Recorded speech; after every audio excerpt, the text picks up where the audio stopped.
अस्सलाम वालेकुम and hello everyone, क्या हाल चाल है, कैसे हैं आप सब। सो वेलकम टू आवर हम दो हमारे 3 व्लॉग्स। तो आज का व्लॉग मैंने सुबह सुबह से शुरू कर दिया। अभी सुबह के तकरीबन कोई 6:45 बज रहे थे और मैं उठ चुकी हूँ। थोड़ा ज़बरदस्ती आज उठी हूँ क्योंकि इतने दिन से थोड़ा सा लेट उठना हो रहा था ना। तो आज बच्चों का स्कूल में फ़र्स्ट डे है, मतलब कि न्यू क्लासेज जो स्टार्ट हुई है ना, तो उनका फ़र्स्ट डे है। तो बस सारी तैयारी शैयारी रात में मैं करके सोई थी ज़्यादातर। मतलब रात को ही अभी मैं इनके बैग्स लेकर आई हूँ न्यू, कुछ स्टेशनरी का सामान जितना भी था। अभी ना इनकी कॉपीज़ वगैरह नहीं मिली हैं, तो जितना भी सामान वगैरह था ना वो सारा रात में पूरा किया है। और अभी इनका यूनिफॉर्म ले आई हूँ निकाल के, इनको प्रेस करती हूँ। यूनिफॉर्म जो ना मैं सुबह में उठ के प्रेस करती हूँ। एक तो जो रात में करके रखो तो बाद में जो ना हल्की सी अगर तार वगैरह पे डालो तो फिर जो ना उसको निशान पड़ जाते हैं, तो मैं तो फिर दोबारा करने लग जाती हूँ। और एक आपको पता है कि मुझे ज़रा वैसे अच्छा नहीं लगता है प्रेस करना कपड़ों पे, खैर लेकिन कोई नहीं, करना तो है ही हमने। मतलब ये नहीं है कि कोई बहुत बुरा काम है, मतलब होता है बच्चों को तो मैं प्रेस करके पहनाती हूँ चाहे जो मर्जी हो। कभी मैंने बिना प्रेस करे या खुद नहीं पहना है, लेकिन वो होता है ना एक दिल नहीं करता उस काम को करने में, तो बस वही चीज़ है। और आज ज़यान साहब भी सुबह सुबह ही उठ गए थे, जो 10-11 बजे जाके उठता है रूटीन में, आज सुबह में उठ गया था। खैर यूनिफॉर्म इनका प्रेस करके फिर ले आई थी अंदर। ज़यान को ज़रा उसका हाथ मुँह धोया, उसको फ्रेश करवाया है और फिर मैंने आके सजील को उठा दिया है कि उठ जाओ। पहले ना मैं सजील को उठाती हूँ क्योंकि हानिया जो ना बहुत टाइम लेती है उठने में, तो सजील ज़रा थोड़ा जल्दी उठ जाता है। हानिया को बार बार ज़रा बोलना पड़ता है, फिर एंड पे उसे गुस्सा करना पड़ता है, तो फिर जो है ना वो उठती है। तो बस सजील अभी उठ गया है और जाएगा, अभी फ्रेश होगा। और मैं आ गई हूँ किचन में इनका लंच बॉक्स लेकर। इनके ना मैंने लंच बॉक्स वॉश करके रख दिए थे अंदर अलमारी में, तो बस अंदर अलमारी से भी मैं निकाल के लाई हूँ। धुले हुए हैं, अभी बस मैं कपड़े से साफ़ कर लूँगी। तो बस अभी यहाँ पर फ्रिज से सामान निकाल लेती हूँ, आटा और अंडे वगैरह। इनसे मैंने पूछ लिया था कि अंडा ब्रेड या अंडा पराठा, तो अंडा ब्रेड ना ये इतना ज़्यादा पसंद नहीं करते हैं, तो कह रहे थे मम्मा नहीं अंडा पराठा बना दो। और आज ना इनकी सॉस वगैरह घर में, मतलब केचप वगैरह कुछ भी नहीं थी। ग्रोसरी करने वाली है ना अभी रमज़ान की, तो बस वो आज शाम को अपने करने जाना था, तो मैंने कहा अभी जो है ना तो उसी को कर देती हूँ। तो मैं ना इनको अंडा पराठा इस तरीके से लंच बॉक्स के लिए स्पेशल ऐसे बना देती हूँ कि पराठा बनाया और फिर साथ में जो है ना अंडे को फेंट के, तो उसमें जो भी नमक मिर्च वगैरह डालनी है तो उसको अच्छे से फेंट के, तो फिर जो है ना मैं तवे पे फैला देती हूँ। आगे आप देखो मैं क्या करती हूँ, वीडियो ज़रा थोड़ा सा स्लो चल रहा है। तो बस मैं 2 ही पराठे बनाऊँगी। यहाँ पर इन्होंने कुछ भी खाने से मना कर दिया था। आगे आगे जैसे रूटीन सेट होगी ना, रूटीन में जाएंगे स्कूल, तो फिर मैं आदत डालूंगी कुछ ना कुछ, चाहे हल्का फुल्का खा के जाएं, दूध पी के चले जाएं, तब भी सही रहता है। तो हर कुछ भी हो जाए ना तो सही रहता है। लेकिन ये है कि अभी जैसे जैसे रूटीन बनेगी ना तो फिर आदत पड़ जाएगी। आज ज़रा पहला दिन था ना, तो कह रहे थे नहीं मम्मा कुछ भी दिल नहीं कर रहा, क्योंकि थोड़ा लेट ही नाश्ता वाश्ता होता है ना, तो फिर वो रूटीन सेट हुई होती है।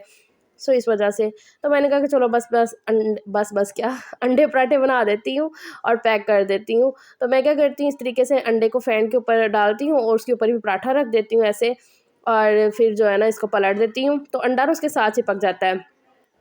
फिर इसके ऊपर मैं कोई सॉस वगैरह जैसे कि मेयोनीज़ और केचप वगैरह लगा देती हूँ। लेकिन आज घर में कुछ भी नहीं था ऐसा, सॉस वगैरह सब कुछ ख़त्म हुई है, तो सलीम कह रहे थे कि आज शाम को जाएंगे ग्रोसरी करने। खैर मैं वहाँ पर पराठे फिर बना के अंदर रखा ही हूँ, और हल्के से ठंडे होंगे ना तो फिर इनको मैं ना लंच बॉक्स में डाल के दूँगी। और फिर आ गई थी मैं अंदर इनको देखने के लिए कि क्या कर रहे हैं, कहाँ तक पहुँचे हैं। तो तैयार हो जाते हैं खुद ही ये। तो रात को ना इनकी मैं ये सॉक्स भी नहीं लेकर आई थी, तो वही इनको निकाल के दे रही थी कि ये नई सॉक्स पहनो, वो पुरानी पहनने लगे थे वहाँ से निकाल के। तो मैंने कहा जब न्यू आई हुई है तो ये पहनो। यूनिफॉर्म नहीं इनके मैं न्यू लेकर आई हूँ, तो वो मैंने सोचा कि गर्मियों की छुट्टियों में आ जाएंगे, क्योंकि ये माशाल्लाह से बच्चों की ग्रोथ का टाइम है ना, तो फिर इनको ऊंचे हो जाते हैं। और अभी कोई ज़रूरत भी नहीं थी यूनिफॉर्म की। सजील के पास 3 पेयर है, हानिया के पास 2 पेयर है, तो फिर मैंने कहा हो जाएगा मैनेज, तो ऐसा है। और ये बैग्स भी रात को इनके मैं लेकर आई हूँ, और कोई 11 बजे जाके सलीम इनकी ये बुक्स की लैमिनेशन करवा के लाए थे। उनका भी सीज़न है ना, तो बहुत ज़्यादा रश था लैमिनेशन वाली शॉप पे। और हाँ, इस दफ़ा बैग सिर्फ हानिया का आना था, क्योंकि उसका बैग थोड़ा ख़राब भी था और छोटा भी था 2 क्लास के हिसाब से ना। तो सजील ने कहा तो नहीं, कहता मम्मा अच्छा बस हानिया का न्यू बैग आएगा, क्योंकि उसका बैग बिल्कुल सही था और चल जाना था 5 क्लास में। तो फिर मैंने जब लेने गई ना, तो मैंने कहा कि चलो अभी उसका भी नया ले लेते हैं, क्योंकि बच्चों को बड़ी एक्साइटमेंट होती है न्यू बैग्स न्यू किताबों की। हम भी इस दौर से गुजरे हैं। तो खैर ये है ज़यान की छोटू सी प्यारी सी चेयर। ये जब रात में हम सामान लेने के लिए गए ना बैग्स वगैरह, तो वो हमारे साथ ही था, तो बस उसको नज़र आ गई तो कह रहा मम्मा ये लेनी है। मैंने तो अच्छी लग रही थी हमें भी, तो मैंने कहा कि चलो भाई, तो वो भी ले आए थे हम। दोबारा से मैं आ गई हूँ किचन में इनका लंच बॉक्स पैक करने के लिए। पराठे ना मैंने हल्के हल्के हिला के ठंडे करके ना तो फिर इसमें रखे थे। फॉइल पेपर भी नहीं था ना बेकिंग पेपर था, वरना मैं क्या करती हूँ फॉइल पेपर या बेकिंग पेपर में ना लपेट के तो फिर रख देती हूँ, तो वो उनमें से ना जो भाप निकलती है ना, तो फिर जो पराठे हैं ना गीले नहीं होते हैं। लेकिन आज ऐसा हो गया था, तो बच्चों ने ना खाया ही नहीं, लंच बॉक्स ऐसे ले आए थे। और ये सजील की वाटर बॉटल न्यू लेकर आई थी, इनके ना बैग्स में ऐसे साइड पे आ जाते हैं, जैसे हानिया ने रख लिया ना अपने बैग में इस जगह पे। तो ये बोतल बड़ी थी तो वो आ ही नहीं रही थी, तो सलीम कह रहे थे कि चलो आज ये ले जाओ, तो नेक्स्ट टाइम जो है ना फिर छोटी बोतल आपकी ले आएंगे। हालांकि इसने कहा था कि मम्मा मेरी बड़ी बोतल इस दफ़ा लेकर आना, क्यों मतलब वो बड़ा है ना, तो माशाल्लाह कह रहा था पानी मम्मा ख़त्म हो जाता है, तो मैं ये बड़ी लेकर आई हूँ, तो वो उसके बैग में वहाँ पर फिट नहीं आ रही, तो उसे हाथ में पकड़नी पड़ी है। हानिया ने तो आराम से वहाँ पर रख ली थी, तो कह रहा था नहीं मम्मा छोटी ले आना जो उसमें फ़िक्स आ जाए, तो मैंने कहा कि चलो ठीक है। खैर बच्चे चले गए हैं जी मेरे स्कूल, अल्लाह का शुक्र है। और सलीम उन्हें अभी गए हुए छोड़ने के लिए, और फिर मैं यहाँ पर लग गई थी चाय अपनी बनाने के लिए। आज ना नाश्ते में ना दिल कर रहा था बाकरखानी खाने का, मतलब हल्का-फुल्का खाने का दिल कर रहा था, तो फिर सलीम यहाँ पर ले आए ये बाकरखानी। ज़यान की आ गई है जी अंडा और ब्रेड, तो मैंने कहा ये बनाती हूँ। चाय वहाँ पर मैंने रख दी थी पकने के लिए, दूध उसमें मैं डाल रही। Oh wow cupcake. चलो अपनी जाके चेयर पे बैठ के खाओ। आप चेयर पे बैठो। आपकी चेयर का है, कैसी है? अच्छी है, ठीक है रख दो। वाओ चलो बैठे अपनी चेयर पे। माशाल्लाह अच्छी है। कल कह रहा था हाँ अच्छी है पहले अच्छी है। वाओ क्या खा रहे हो? कपकेक। तो सलीम फिर अपने लिए भी बाकरखानी ले आए थे। मैं उन्हें कह रही थी कि मैं आपको पराठा बना देती हूँ, आप तो खाओ, तो कहते हैं नहीं अब तुम बाकरखानी खाओ मैं पराठा खाऊँ, ऐसे अच्छा लगता है। तो मैंने कहा कोई हाल नहीं आपका। मेरा ना आजकल पता नहीं क्यों खाना खाने को ना इतना कोई अच्छे से दिल नहीं कर रहा है, पता नहीं मैं लो फील कर रही हूँ, अजीब सा हो रहा है मेरे साथ, समझ नहीं आ रही, शायद मौसम चेंज हो रहा है उस वजह से, अल्लाह ही जाने। तो बस ऐसा है। तो यहाँ पर ये बनीस वालों की लाए थे बाकरखानी, और 50 रुपए की एक बाकरखानी हो गई है। कभी 5-10 की भी होती थी ये बाकरखानी ना, तो मैं वही सलीम को कह रही थी, तो सलीम कह रहे अब वो दौर कहाँ, अब वो दौर गए। इतनी महंगाई हो गई है। तो बस अभी नाश्ता अपना तो मैंने बना लिया है, और ज़यान साहब ने जी अंडा ब्रेड की ज़िद कर ली। ज़िद कर लेनी होती है, उसने बनवा लेना होता है, लेकिन खाता नहीं इतने शौक से अंडा ब्रेड। मेरे बच्चे ना तीनों ही अंडा ब्रेड वगैरह इतने शौक से नहीं खाते हैं नाश्ते में, उन्हें पराठा ही चाहिए होता है। और ज़यान साहब का भी यही काम है, उसने बनवा लिया पराठा अंडा, तो नहीं खाएगा वो।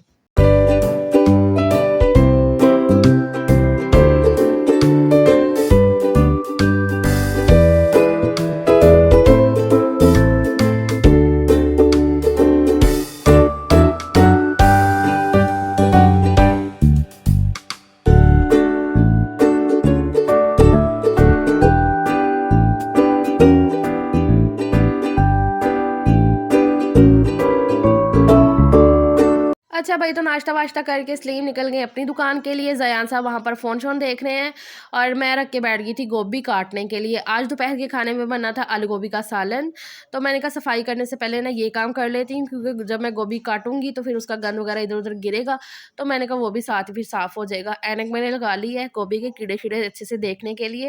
हालाँकि मेरी अम्मी कहती होती हैं कि ना कोई 1 महीना शायद होता है, तो तभी जो ना गोभी में कीड़े पाए जाते हैं। वैसे तो साफ़ ही होती है, और ऐसा ही होता है, कभी-कभी होता है कि गोभी में ऐसे कोई कीड़े वगैरह हों, तो लेकिन फिर भी बड़ा ध्यान से देखना पड़ता है, अपनी तो एहतियात करनी पड़ती है ना। तो बस यहाँ पर अभी मैं गोभी काट लूँगी, और फिर जो है अपने बाकी के काम शाम करूँगी।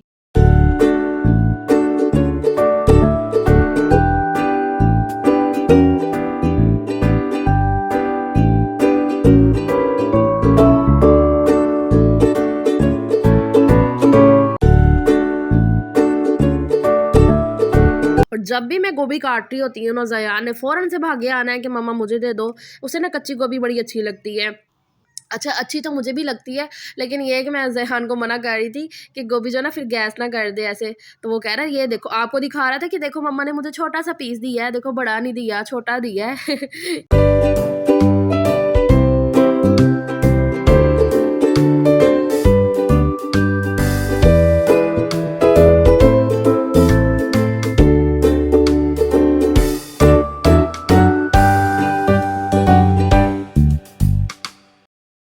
तो गोभी को काटने के बाद ना मैंने किचन साफ़ कर लिया था, तो फिर मैंने कहा अभी पहले सालन बनने के लिए रख देती हूँ दोपहर के लिए, और फिर जो है ना अंदर जाके बाकी का काम शाम कर लूँगी, सफाई वगैरह झाड़ू पोछा हो जाएगा। ये हो जाएगा ना काम किचन का ख़त्म, तो फिर बाकी के हो जाएंगे। हालांकि मैंने जो है ना आज मशीन वगैरह भी लगानी थी, लेकिन फिर वो मैंने ना आज स्किप कर दी। मैंने कहा रमज़ान से एक दिन पहले मैं मशीन लगा लूँगी, उससे पहले जो भी रमज़ान की बाकी तैयारियाँ श्यारियाँ ना, राशन आना है तो वो सारा जो तैयारी श्यारी करनी है ना तो वो कर लूँगी आज ना। तो फिर इस वजह से भी ना वो मैंने रहने दिया। खैर वो जो तैयारियाँ श्यारियाँ ना वो तो आपको नेक्स्ट व्लॉग में देखने को मिलेंगी इंशाल्लाह कि मैं क्या-क्या प्रिपरेशन करके रखती हूँ रमज़ान के लिए। तो चिकन के सालन में से ना ये 2 बोटियाँ बची पड़ी हुई थी, तो मैंने ना इनको भी छोटा-छोटा कर लिया। मैंने कहा ये भी मैं आलू गोभी में ऐड कर देती हूँ, ऐसे तो कोई खा नहीं रहा था क्योंकि उसमें मसाला वगैरह कोई नहीं था, ऐसे बस बोटियाँ ही पड़ी थी। तो वो भी मैंने छोटी-छोटी करके ना तो इसमें ऐड कर दिया मसाले में। मसाला वहाँ पर भुन रहा है, तो मैंने कहा अब जो है ना आलू को छील लेती हूँ। मैं ना गोभी आलू 2 तरीके से बना लेती हूँ। कभी-कभी क्या करती हूँ आलू गोभी को फ्राई करके ना तो फिर बना लेती हूँ, और जब थोड़ी जल्दी हो या मतलब मूड के हिसाब से ना चीज़ों पे डिपेंड करता है, तो बस वही बात है। और आज मैं ना ये छोटी वाली छुरी यूज़ कर रही थी, ये मैं रात को ही नहीं लेकर आई हूँ। मुझे लगता है आप सबके साथ भी ऐसा होता होगा कि अगर घर में कोई चीज़ नहीं आ गई ना तो दिल करता है उसको यूज़ करने को, और वैसे भी मेरे हत्थे चढ़ी ये, तो मैंने कहा चलो अभी इस पे नाम थोड़ी लिखा हुआ है कि ये क्या काटने के लिए, हालाँकि ये मैं फ्रूट काटने के लिए लेकर आई हूँ। मैंने कहा चल कोई नहीं। तो बस यहाँ पर अभी मसाला भुन गया है, तो मैं इसमें आलू गोभी ऐड कर देती हूँ, और आलू गोभी बनाते हुए ना मैं पानी बिल्कुल भी नहीं डालती हूँ। मतलब मसाला भूनते हुए तो 1-2 घूंट जो जाते हैं ना, उसके बाद इस टाइम पे नहीं डालूँगी, बस ऐसे मिक्स करके तो इसको ढक के छोड़ दूँगी, तो भाप ही भाप में ये ना बड़ी अच्छी सी बन जाएगी। खड़ी-खड़ी गोभी हमें अच्छी लगती है। तो आज का व्लॉग बस यहीं तक था। कल बहुत ही अच्छे से व्लॉग के साथ मुलाकात होगी। अपना बहुत सा ख्याल रखिएगा। अल्लाह हाफ़िज़।